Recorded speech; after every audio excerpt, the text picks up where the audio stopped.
HumanitZ nails its core loop of crafting, exploration, and dynamic season changes, even if it stumbles technically along the way. After sinking a solid number of hours into it, I found a compelling survival backbone here, buried beneath some of the rough edges. I played HumanitZ solo on PC via Steam and have put a solid number of hours in. My first session was meant to be a short one, but it turned out to a 10-hour stretch. The game definitely has its rough edges. It isn't the smoothest experience technically, but if you can look past that, there is something genuinely compelling here. There is a strong core that kept pulling me back. HumanitZ first entered early access on September 18th, 23, and it reached its first major update on February 6th, 26, following a significant development cycle and major updates. It positions itself as an isometric, open-world zombie survival sandbox set in a world devastated by outbreak, where humanity is hanging by a thread. You play as one of the remaining survivors, scavenging for supplies, crafting equipment, building and fortifying bases, and fighting infected Zeeks, hostile raiders, wildlife, and the elements themselves. It supports solo and co-op play of up to 4 players, with both PvE and PvP options, layered progression systems, dynamic weather, and a risk versus reward structure between urban looting and rural survival. While some comparisons have been made to one particular isometric zombie survival title, I came into this fresh, not having played either previously. Craft survival gameplay is very much my comfort zone. The loop here is simple. You loot, craft, try to survive, eventually die, and repeat. Early on there is a real charm in the exploration phase. I spent nearly an hour just around the spawn area learning the mechanics before eventually venturing outward.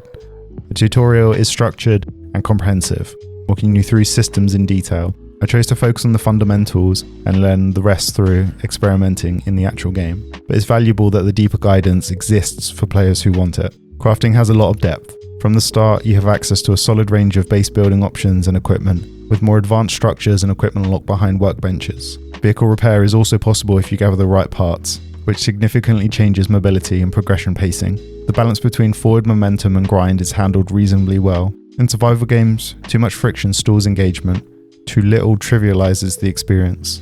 Here progression, for the most part, feels earned. There are tutorial quests that provide experience and some skill points, and about 9 quests that add narrative context to the world. Side quests lean heavily into resource gathering, often items that you may have already stockpiled. The skill system is divided into 3 categories: weapons, survival, and professions, and unlocks feel tied to actual activity rather than arbitrary XP gain. There's also a learn by reading system. Some books grant temporary 60-minute buffs, while others unlock permanent recipes or passive bonuses. This layered progression model helps the systems interlock over long sessions. Crafting supports survival, survival unlocks progression, and progression expands crafting options. Structurally, this is the backbone of what keeps extended play viable.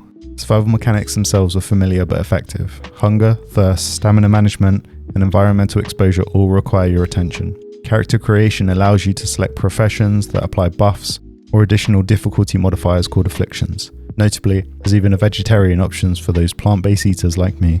The seasonal system is a standout feature for me. Winter meaningfully alters the world's state, where snowfall changes the aesthetic, the lakes freeze over, and temperature management becomes a critical part of survival. Prolonged exposure to cold can trigger illness, adding another layer of risk. These environmental systems don't just exist visually, they influence decision making. Though, I still can't find any shoes, so I don't know how I don't have frostbite. Enemy variety included standard Zeeks, runners, lunging types, brute variants, and armoured military zombies further inland. Noise plays a key role in the aggro mechanics. Swarms can quickly overwhelm you, and while you can cheese certain encounters by climbing on vehicles, poor preparation will get you killed. Wildlife adds additional threat layers in the form of wolves and bears, and hostile human raiders shoot on sight, often representing the most lethal encounters. Melee and range combat overall feels balanced, but there are areas of frustration that I encountered. Spamming melee attacks cancels the animation and restarts the swing without landing a hit, which can be punishing in tight encounters. This doesn't feel like an intentional mechanic, so there is an element of frustration when it gets you killed. The bow stands out as my preferred weapon. It performs exceptionally well in stealth, headshot produces satisfying audio cue, and the arrows are recoverable most of the time. However, aiming under structures can cause the shots to latch onto the roof rather than the intended target, which creates more moments of frustration when ammo is limited. Difficulty scaling is geographically tied. The further inland you travel, the stronger and more numerous the infected become. Brutes and helmeted army variants acquire heavier firepower, reducing the viability of stealth-only approaches. This escalation acts as the game's primary risk engine. The map is well crafted and readable. Environmental shifts occur as you push inland, and higher tier loot correlates with higher risk zones. At the start of the game, you can choose to spawn further inland to increase the initial difficulty. There is a genuine risk versus reward in exploration. Better loot sits in more dangerous areas, incentivizing calculated risk. Importantly, looting doesn't feel numb as it does in some other craft survivals.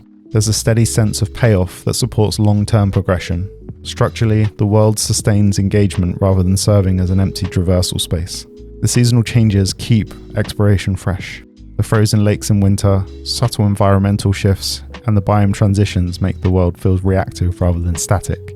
These small details add cohesion. Performance is mixed. For the most part, the game runs smoothly. However, two key scenarios cause notable frame drops: driving at speed and nighttime traversal. During these moments, smoothness degrades and stutters become frequent. It isn't game breaking, but it does disrupt immersion. In terms of bugs, my experience was relatively stable. The most significant issue involved failing to properly latch onto a ladder, which resulted in me being clipped inside a tower structure. Logging out and back in finally resolved it after a long deliberation about respawning and running back to the location. But it's an example of these rough edges. The UI is accessible and largely intuitive. Crafting menus are fluid, and the blueprint placement with snapping works particularly well. Structure snapping is often problematic in similar titles, so its reliability here is appreciated. One questionable system involves the quickbar weapon management. You can carry 2 large weapons, 1 pistol, and 1 tool. However, switching between large weapons can unequip another slot unintentionally, leading to a bit of inconsistency. It's unclear whether this is an intended design or a bug, but it's another friction point. Audio design is strong, ambient sounds enhance immersion, and combat feedback, particularly those headshots with the bow, land effectively. Visually, combat readability takes adjustment due to the crosshair doubling as a movement control.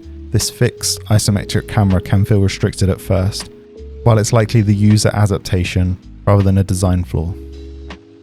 So overall, how does HumanitZ land?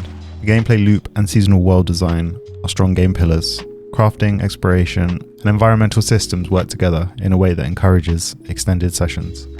However, technical instability, particularly the frame drops while driving at night, along with the aiming mechanic and minor bugs can disrupt immersion. These aren't catastrophic issues, but they are noticeable. Usually with my reviews, I know the rating before I start my write-up.